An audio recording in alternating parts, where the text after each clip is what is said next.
नमस्कार, मैं हूं करमवीर और आप देख रहे हैं फॉलोअप। 75वें स्वतंत्रता दिवस के मौके पर प्रधानमंत्री नरेंद्र मोदी ने अपने भाषण में फोर्टिफाइड चावल का जिक्र किया था। तब पीएम मोदी ने कहा था कि सरकार अपनी अलग अलग योजनाओं के तहत जो चावल गरीबों को देती है उसे फोर्टिफाई यानी पोषण युक्त करेगी और गरीबों को पोषण युक्त चावल देगी। राशन की दुकानों पर मिलने वाला चावल, मिड डे मील में मिलने वाला चावल, यही कुछ केमिकल मिलाकर पोषण के नाम पर 80 करोड़ लोगों को खिलाया जा रहा है, वो भी बिना किसी जांच, स्टडी या बिना रिसर्च के। मतलब साफ है कि जो चावल 80 करोड़ लोगों को दिया जा रहा है उसमें कौन सा और कितना केमिकल मिलाया गया है लोगों को पता ही नहीं। जबकि नीति आयोग, वित्त मंत्रालय समेत कई प्रतिष्ठित संस्थाओं ने साफ तौर पर इस चावल को इतने बड़े पैमाने पर बांटने से मना किया था। फिर भी जल्दी के चक्कर में मोदी जी ने साल 2024 तक हर योजना के माध्यम से मिलने वाला चावल फोर्टिफाई कर दिया। इसके बाद से यही चावल बांटा जा रहा है, जबकि ICMR यानी कि Indian council of medical research जैसी देश की सबसे बड़ी सरकारी संस्था से भी सरकार ने ना तो कोई रिसर्च कराया, ना ही पूछने तक की जहमत ही उठाई। दरअसल विश्वगुरु देश के गेहूं का एक बड़ा हिस्सा अपने दोस्त अमेरिका को भेंट कर चुके हैं। ऐसे में गरीबों के कल्याण और उनके कुपोषण को झटपट दूर करने का आसान जुगाड़ चावल के तौर पर मोदी जी ने देखा और बस फिर क्या था, बिना जांचे परखे 80 करोड़ लोगों के सेहत से वो खेल गए। असल में हमारे नए भारत में भूखमरी कुपोषण ज़्यादा है। ऐसे में पीएम मोदी जी सबको तो प्रोटीन युक्त दाल, गुड़, हरी सब्जी खिला नहीं पा रहे, तो उन्होंने इसका सस्ता, सुंदर और टिकाऊ जुगाड़ ये निकाला कि सरकार किनकी खरीदेगी और अपने कुछ खास दोस्तों के फैक्ट्री में इस किनकी को पिसवाएगी और फिर इसमें कुछ केमिकल, विटामिन मिलवाकर सांचे में ढलवाकर चावल बनवाएगी और फिर लोगों को बिना जांच पड़ताल के बंटवाएगी। आज हम इसी फोर्टिफाइड चावल की बात करेंगे कि ये बनता कैसे है, इसको लेकर लोगों की शंकाएं क्या है और इस पर विशेषज्ञों का क्या कहना है। सबसे पहले जानते हैं कि आखिर ये चावल है क्या और बनता कैसे है।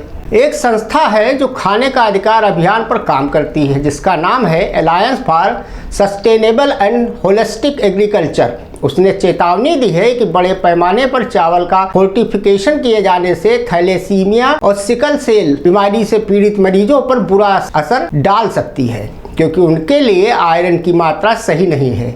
यानी कि इन बीमारियों से जूझ रहे लोगों के लिए ये चावल जहर है या उन्हें खतरे में डाल सकता है। ऐसे लोगों के दिल, लीवर और एंडोक्राइन सिस्टम को भी नुकसान पहुंच सकता है। इन संस्थाओं ने बीते साल 22 अगस्त को जारी एक बयान में ये भी कहा था कि आयरन फोर्टिफाइड फूड को अन्य बीमारियों मसलन एलर्जी, कुपोषण, मलेरिया और तपेदिक और यहाँ तक कि डायबिटीज में भी ना लेने की सलाह दी जाती है। मतलब इस चावल को खाने के लोगों में डायबिटीज के मामले बढ़ गए। ऐसा इसलिए हुआ क्योंकि जब सरकार ने इस चावल को पायलट प्रोजेक्ट के तौर पर लॉन्च किया था, तभी सारे के सारे पायलट प्रोजेक्ट फेल हो चुके थे। तभी कई संस्थाओं ने कहा था कि इसके लाभ के सारे दावे में कोई दम नहीं है। एक चीज और, कई बार आयरन की गोलियों से बच्चों को कुछ बीमारियां और उल्टी ऐसी परेशानियां होने लगती हैं। अब ऐसे में सोचने वाली बात यह है कि जब फोर्टिफाइड चावल में आयरन मिलाया गया है तो उसका असर उन बच्चों पर क्या पड़ेगा, इस पर भी कोई शोध नहीं हुआ। सरकार ने एक दावा ये भी किया था कि इससे एनीमिया दूर हो जाएगा, लेकिन इस दावे में भी कोई सच्चाई नहीं है। डेटा कहता है कि इससे देश में 9% एनीमिया और बढ़ गया। अगर सरकार प्रॉपर एक्सपर्ट के डेटा पर ध्यान देती तो यह 9% बढ़े एनीमिया के रोगी नहीं होते। यहाँ गौर करने वाली बात और भी है कि भारत खान पान और रहन सहन में विविधता से भरा देश है। यहाँ कोई चावल ज़्यादा खाता है तो कोई रोटी ज़्यादा खाता है तो कोई मांस पर निर्भर है। साउथ में चावल ज़्यादा खाया जाता है तो वहीं पंजाब, दिल्ली में रोटी खाई जाती है ज़्यादा। सवाल ये उठता है कि आखिर मोदी जी को ऐसी क्या जरूरत पड़ गई कि सारे देश को एक जैसा खाना यानी कि चावल खिलाना पड़ गया। वित्त मंत्रालय ने तो अपनी रिपोर्ट में यहाँ तक कह दिया था कि इसका पायलट प्रोजेक्ट बेहद घटिया तरीके से डिजाइन किया गया था। इसके स्टडी डिजाइन में कई खामियां थी। उदाहरण के तौर पर शराब पीने वाले, धूम्रपान करने वालों के शरीर पर इस चावल का क्या प्रभाव पड़ेगा यह आज तक कोई नहीं जानता, जिसकी एक वजह यह है कि स्टडी डिजाइन रिपोर्ट ही नहीं आज तक बन पाई। विश्व गुरु मोदी जी ने ऐसा क्यों किया, यह समझ से बाहर है। इसे लागू करने से पहले किसी एक्सपर्ट की भी राय नहीं ली गई। कुछ लोगों से लेकर मोदी जी ने इसे लॉन्च कर दिया।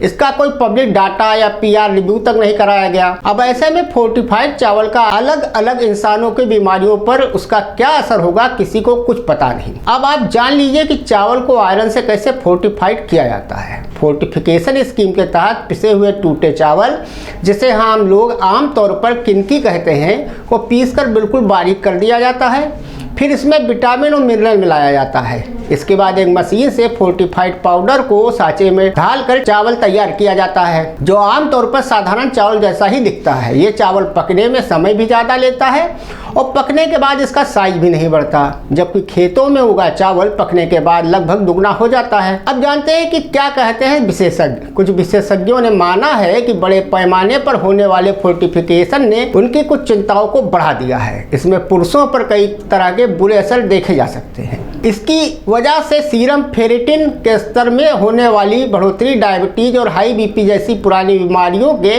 बढ़ते जोखिम से जुड़ी है।